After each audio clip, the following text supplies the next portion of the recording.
Vadodara live 24/7 માં આપનું સ્વાગત છે। સોનગઢમાં ગંગા સમગ્ર તાપી પ્રાંત ડીજીવીસીએલ અને નગરપાલિકા દ્વારા સંયુક્ત જાગૃતિ અભિયાન હાથ ધરવામાં આવ્યું।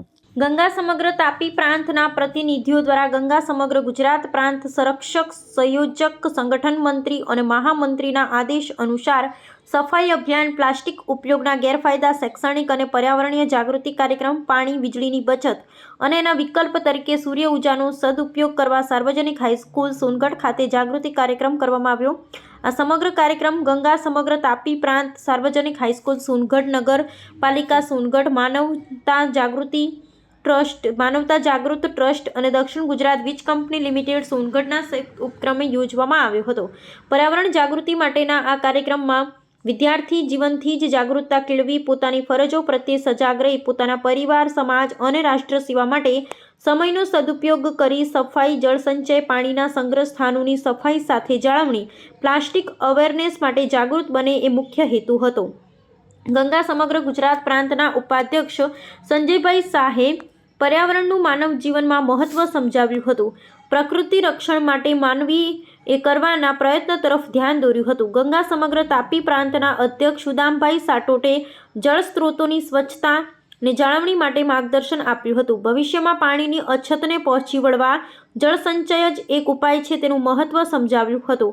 દક્ષિણ ગુજરાત વીજ કંપની લિમિટેડના અધિકારીઓએ આગામી મકર સંક્રાંતિના તહેવારને લઈ પતંગના દોરા કે પતંગ ચગાવતી વખતે વીજ તારોથી દૂર રહેવા કે થાંભલા પર ન ચડવા માટે ધ્યાન દોર્યું હતું। સાથે જ સોલાર ઉર્જાના ફાયદા જણાવી તેનો વધુ ઉપયોગ કરવા માટે આગ્રહ કર્યો હતો। સોનગઢ નગરપાલિકાના કોર્પોરેટર કિશોરભાઈ ચૌધરીએ વ્યક્તિગત સ્વચ્છતાનું ધ્યાન રાખીએ છીએ તેવી જ રીતે જાહેર સ્વચ્છતાનું પણ ધ્યાન રાખી સ્વચ્છતાના આગ્રહી બનવા આહવાન કર્યું હતું।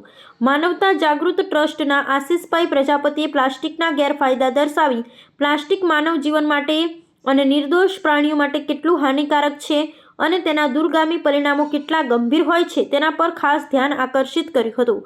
ગંગા સમગ્ર તાપી પ્રાંતના પ્રતિનિધિઓની આચાર્ય સાથેની મુલાકાત દરમિયાનની ચર્ચા વિચારણાથી આજના કાર્યક્રમ માટે આચાર્ય આશીષભાઈ ચૌધરી ખૂબ જ મોટી સંખ્યામાં વિદ્યાર્થીઓને હાજર રાખી આ કાર્યક્રમ સફળ બનાવવામાં સિંહ ફાળો નોંધાવ્યો હતો। સાથે જ શિક્ષકગણ અને કર્મચારીઓનો સાથ સહકાર પણ ખૂબ જ સરાહનીય રહ્યો હતો।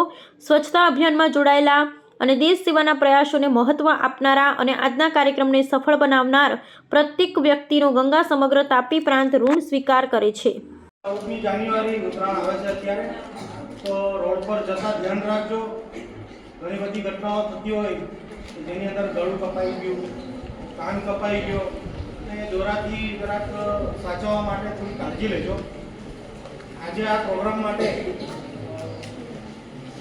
પર્યાવરણની સુરક્ષા અને વીજળીની બચત કઈ રીતે થાય એ કાર્યક્રમ માટે અમને સોનગઢ સાર્વજનિક સ્કૂલની અંદર અહીંયા એક જગ્યા કરી આપી। એના માટે આચાર્યશ્રી સાહેબનો અમે આભાર માનીએ છીએ અને તમારું નસીબ છે કે ખરેખર આટલા સારા આચાર્ય અને આટલો સારો સ્ટાફ તમને મળ્યો છે। હું પોતે પણ અહીંયા જ ભણ્યો છું, અમારી વખતે બી સારા જ હતા અને મને પણ ગર્વ છે કે હું આ સ્કૂલની અંદર જોયેલો છું ત્યારે આ બધું નહીં બનેલું, આગળ હતું। તો કહેવાનો મતલબ બેટા કે આપણે જે રીતે એ જ રીતે આપણી આજુબાજુમાં બી જ્યાં બેસતા હોય, રોજિંદા જીવનમાં આવજાવ કરતા હોય તો આપણે ત્યાં સ્વચ્છતા રાખવાનું એ આપણી જવાબદારી બની છે કે આપણે સાફ સફાઈ રાખવી જોઈએ, બરાબર ને? તો અમે અહીંયાથી આભાર માનીએ છીએ સાર્વજનિક હાઈસ્કૂલનો અને હવે પછી આપણે ગ્રાઉન્ડ પર જઈને થોડુંક આ અભિયાન સાથે જોડાઈએ છીએ। આની અંદર અમને સોનગઢ નગરપાલિકા દ્વારા પણ સપોર્ટ કરવામાં આવ્યો છે। આજે કાર્યક્રમોમાંથી એમના અધ્યક્ષશ્રી, આરોગ્ય અધ્યક્ષશ્રી નથી આવ્યા, પણ એમનો પણ અમે આભાર માનીએ છીએ કે નગરપાલિકાએ અમને સાથ સહકાર આપ્યો છે। જય હિન્દ।